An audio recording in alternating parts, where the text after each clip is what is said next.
This is the first video in the Introduction of Physics Unit 0. I'm covering the information that is deemed as important, but a lot of it seems to be repetition or something you've gone over before in a previous math or science class. The order might look off a little bit to you, going from 1, 3 to 2. That's mainly because things that we do in problem number 3 from your supplemental problems leads to maybe a better understanding in problem number 2. I'm not sure why the book did it that way, but I decided to go over it so that it's more of a stepping understanding of learning. When we cover some of these, I will not be covering every single one of them exactly. I'll be doing a couple of examples of each and moving along very quickly.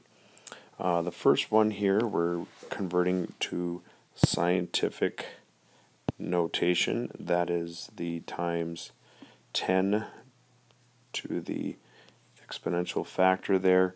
We will be looking at that. A lot of times on your calculator, you would see that as the E button or the E button or the EE button on your calculator, or even sometimes you will even see it as the other.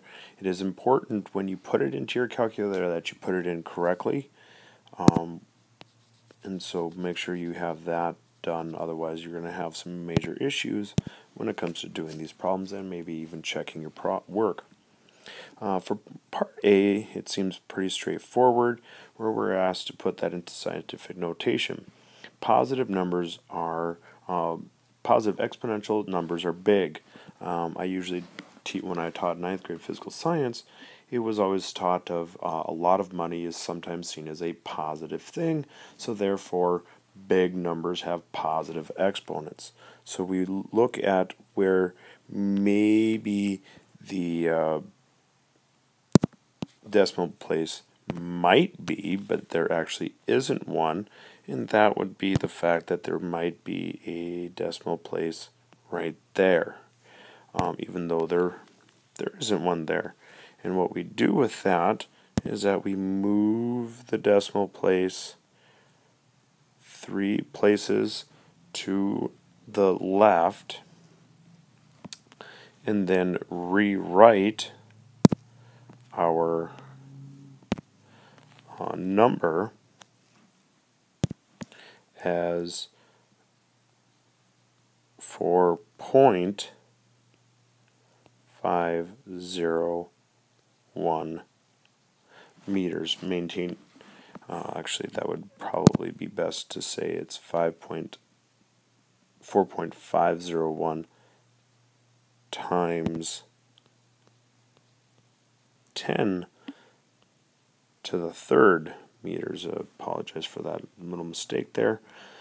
Sometimes wanting to put the label in fast enough will kind of lead to that, but it is important that we do keep our labels in there. Number C will be the next one that I look at, because B is just a reiteration of the same thing, but I find that students usually forget that when we look at these that have no zeros on them, that they forget that that decimal place is there, and you still move it over that many places. In this case, again, 3 places to the left, which means that we write our number, in this case, 6.438 times 10 to the third grams. Now D, E, and E, we'll look at those because those ones are a little bit different. Those ones, we're moving the decimal place to the right, and that will change things because now, look, if we look at this, this is a small amount. And some people say, or some ideas are that small amounts of money can be a negative thing, depending on if you have a lot of bills to pay. So since we're moving it over to the left, from the left to the right, it's done with a 6.438 times 10 to the negative 1 grams. And so we have that negative. We also can look at is that we get rid of or do not show the numbers that are insignificant. Since this would be an insignificant number, it is not shown here at all. So that when we look at E, we have to move 1, 2, 3, 4 places to the right. Since these zeros before that 4 are insignificant, meaning they are just placeholders, showing us how small the number is, we write only 4.8 times 10 to the negative 4th seconds.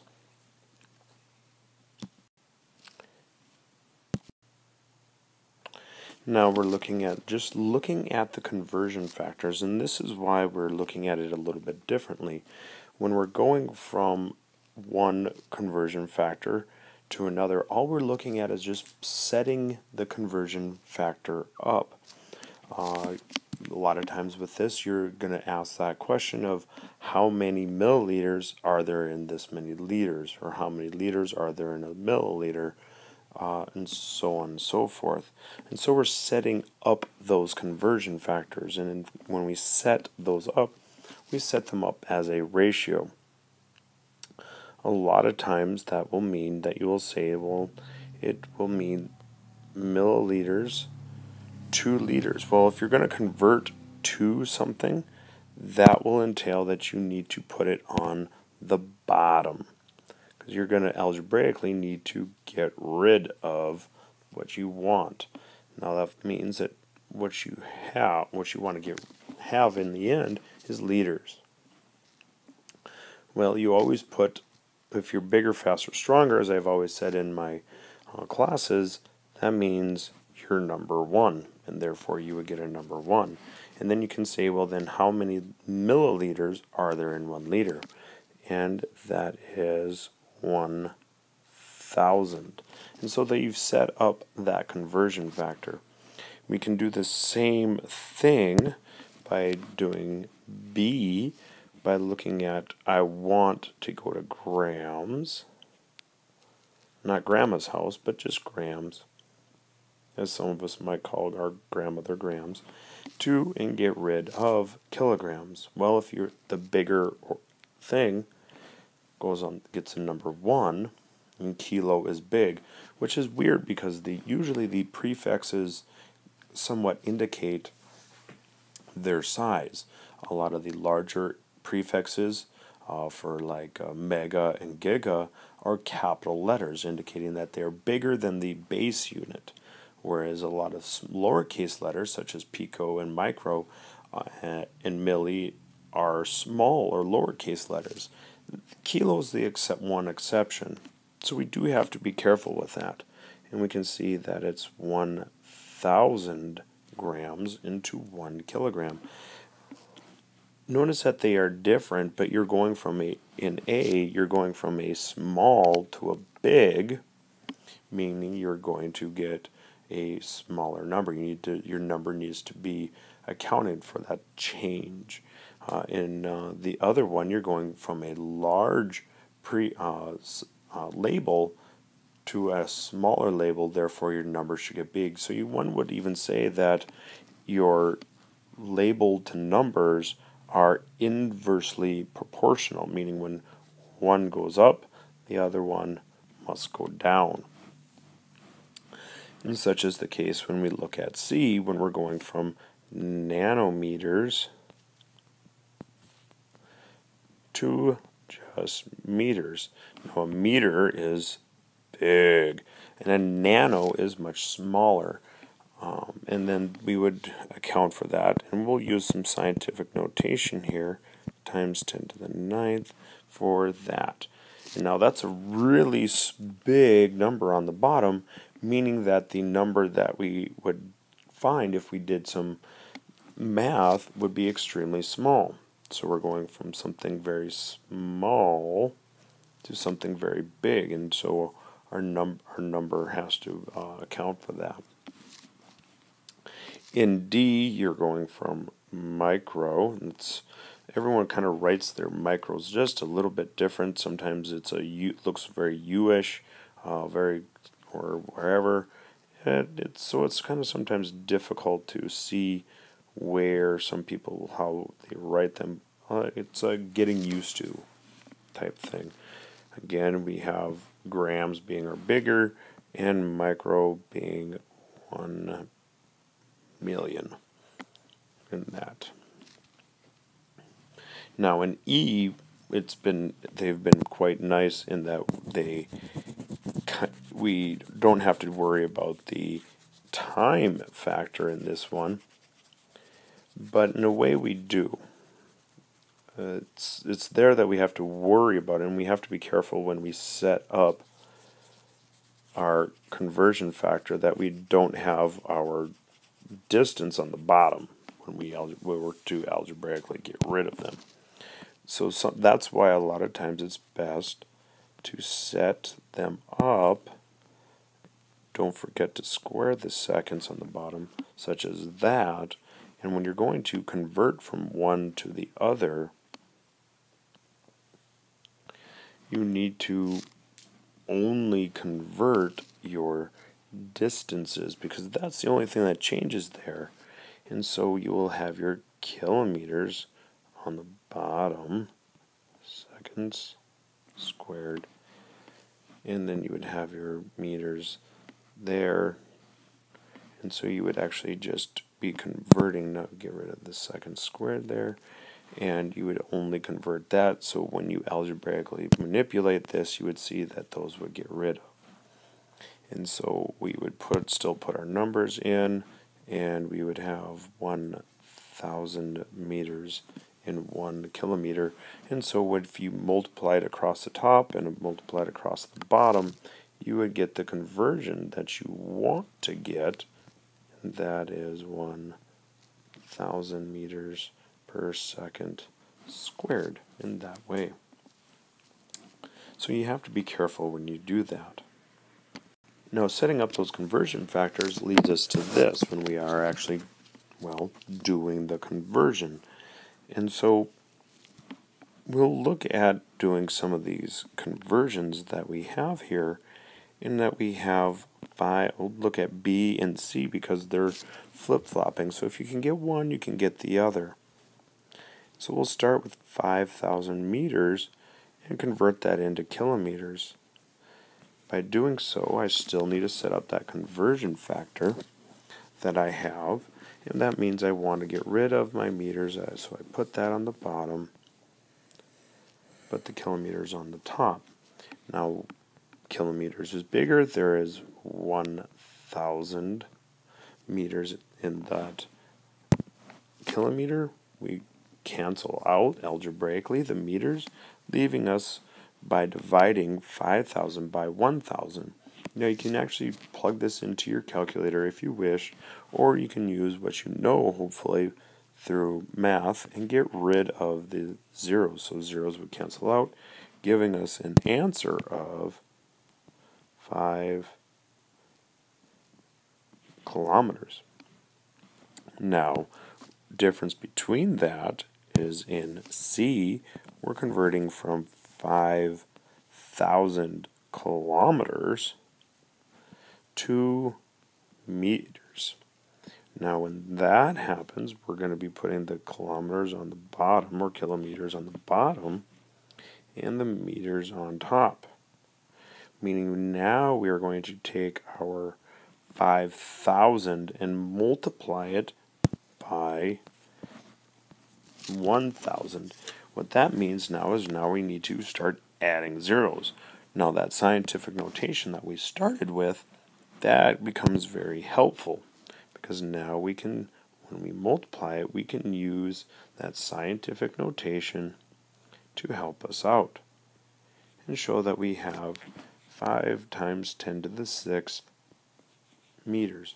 And that should make sense because kilometers is such a large measurement and meters is such a small measurement, and so they get big numbers.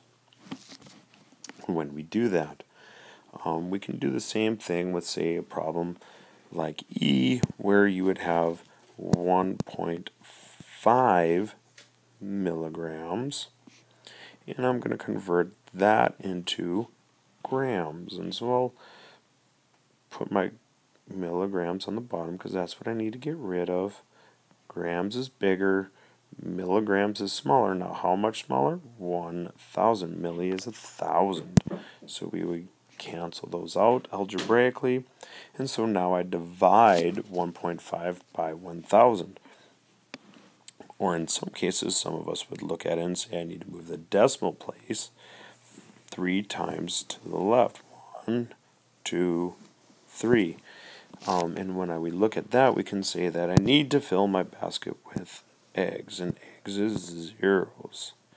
And so that we get a very small number of 0.0015 grams.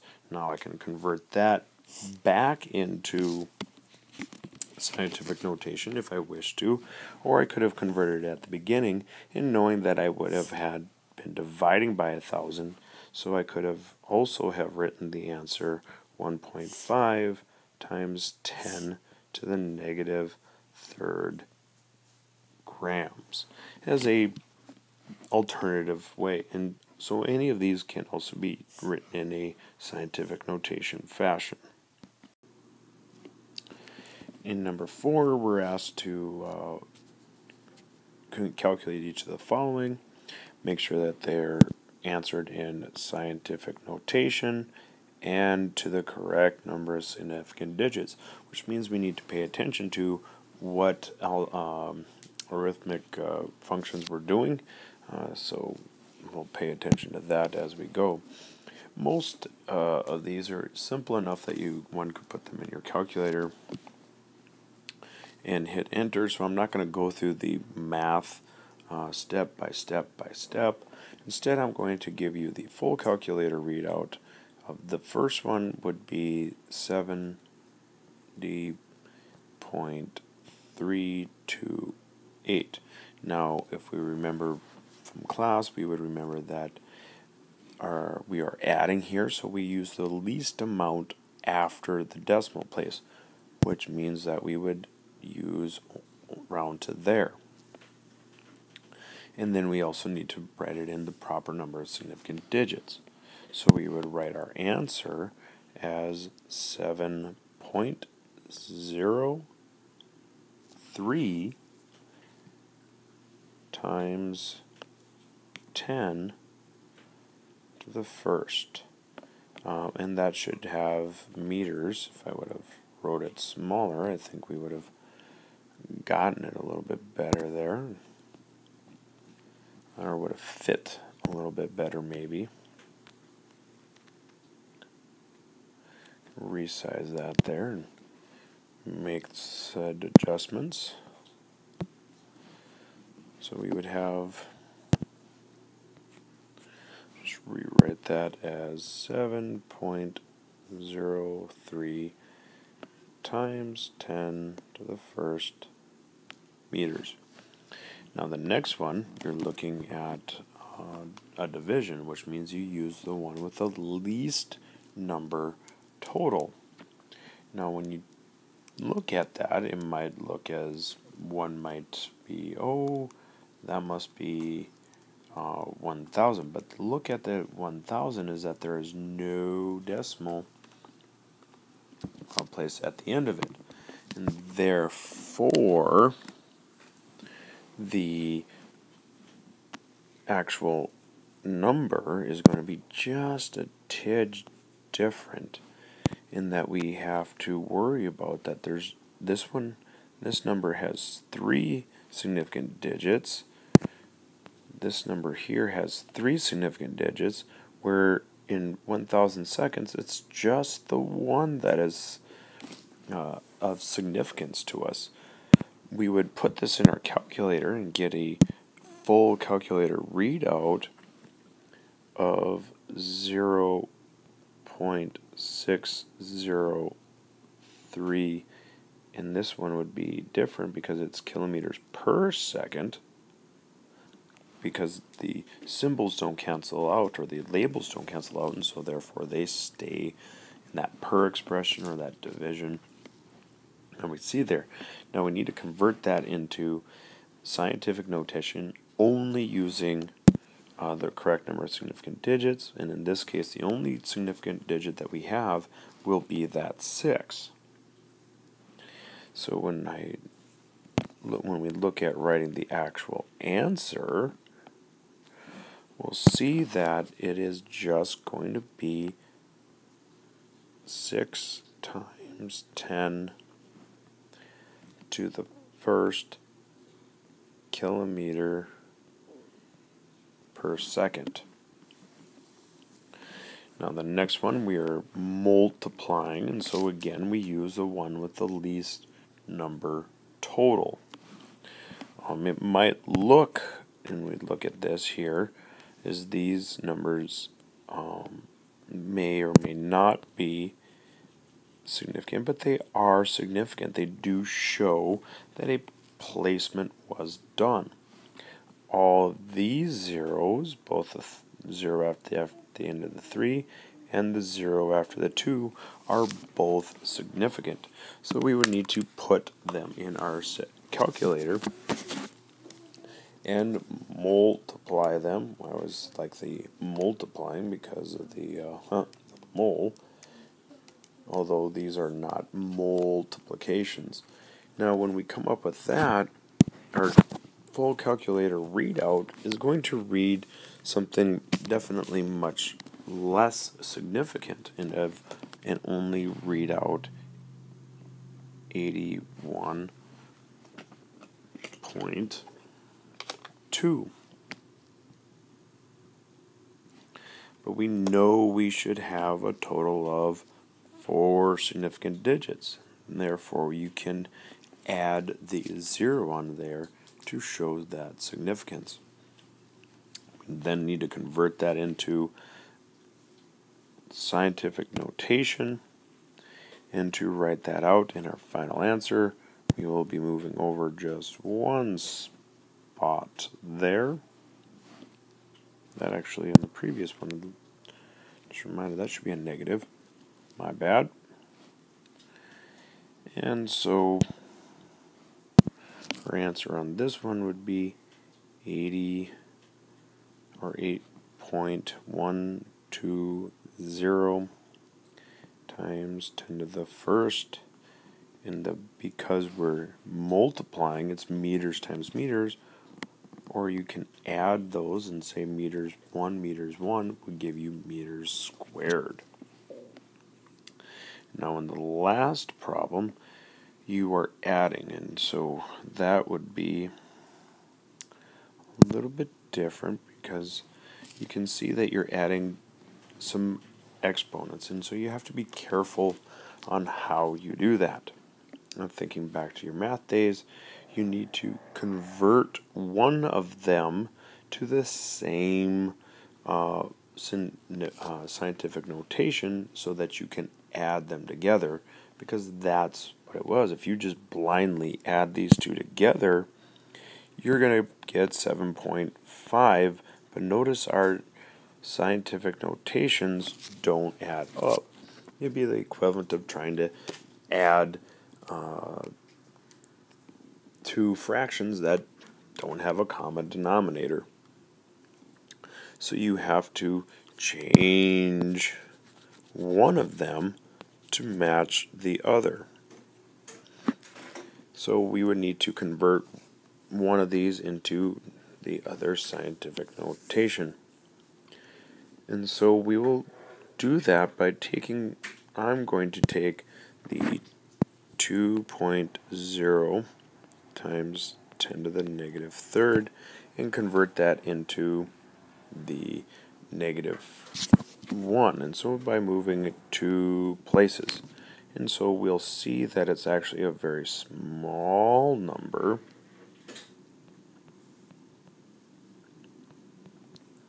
And then if we added 5.5,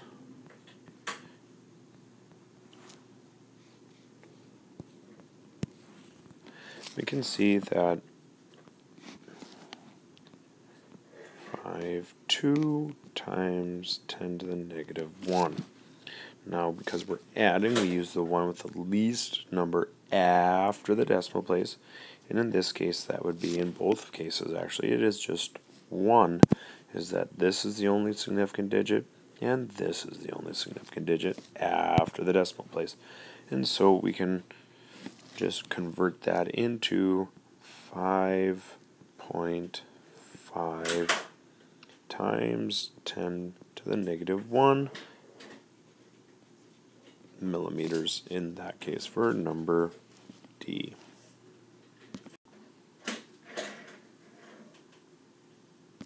In this problem, we have to do some calculations with some things, and we have to pay attention. On Earth, the force of gravity of an object is expressed as force is equal to mass times gravity.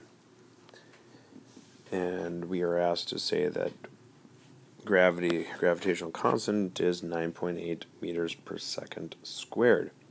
What are the units of force of gravity if the mass is expressed in kilograms? Well, ultimately, we have two ways to do that, or we can look at it and we can say that, okay, if 1 kilogram, and arbitrary saying 1 kilogram, we could say 2 kilograms, but we're just going to make our numbers work out real nice here. And we're going to times it by the gravitational force, which in this case they like to use 9.80. I personally like to use 9.81. But sometimes you have to do what the book wants, and so that's this very simple 1 times 9.80 gives us just 9.80. And since the units don't match up, we keep them multiplied together. And so we have kilograms times meters per second squared. Now they can also, as we'll find out later on, that kilograms times meters per second square is the equivalent of 1 Newton. And so we would say that we could have 9.80 kilograms times meters per second squared, or 9.80 newtons. So as we kind of look at that, sometimes using the kilograms times meters per second squared helps us in converting out of or finding in one of the other unknowns, like we're asked to do for part B, calculate the gravitational force on an object with a mass of 10.32. And so we need to set up the problem very simple using the equation of mass. In this case, mass is equal to 10.32 kilograms, and the gravitational force luckily hasn't changed over a number of centuries now and is just 9.80 meters per second squared. And so you plug that into your calculator to find that you get an answer of 101.36. So 101.36. I'm sorry, 136. My pen did not read that very well. And you would label that as kilograms times meters per second squared. Now, if we were asked to change that or move that into the proper number of significant digits, we would not take into account the fact of this 9.8. That is a known value. Known values, we don't take their numbers into account when we're dealing with significant digits, such as a conversion factor as well. So we look at this and we have 4 significant digits. So we have to convert that into 101.1 kilogram times meters per second squared. Or you could also, again, change that whole unit to newtons if you wished. Now when we look at these, we can also change these into the proper number, state the number of significant digits in each of the following measurements, and express the value in scientific notation. So when we do that, we have to pay attention to how many we have, and state how many. And so I'll state the number of each in the number of significant digits in red, and then we'll convert just a few of them and express that value in scientific notation. In A, we would have 3 significant digits. B has 5 significant digits. C has 2 significant digits. D has 4 significant digits. And E also has 4 significant digits. And if you were to convert this into scientific notation, you would need to maintain the fact that each one of these has to still maintain 4 significant digits. Zooming back out.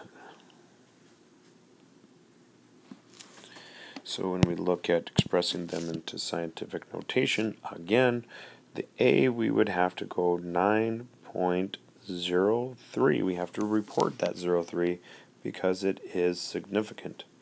And it would be times 10 to the second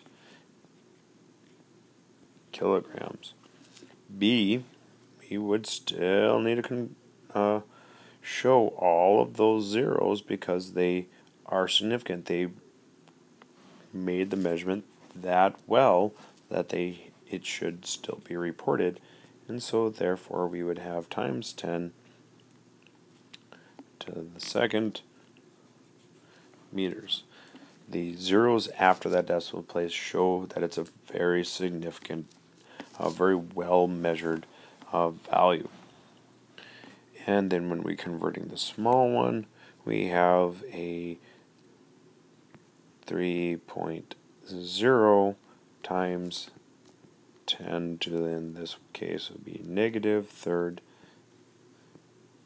millimeters.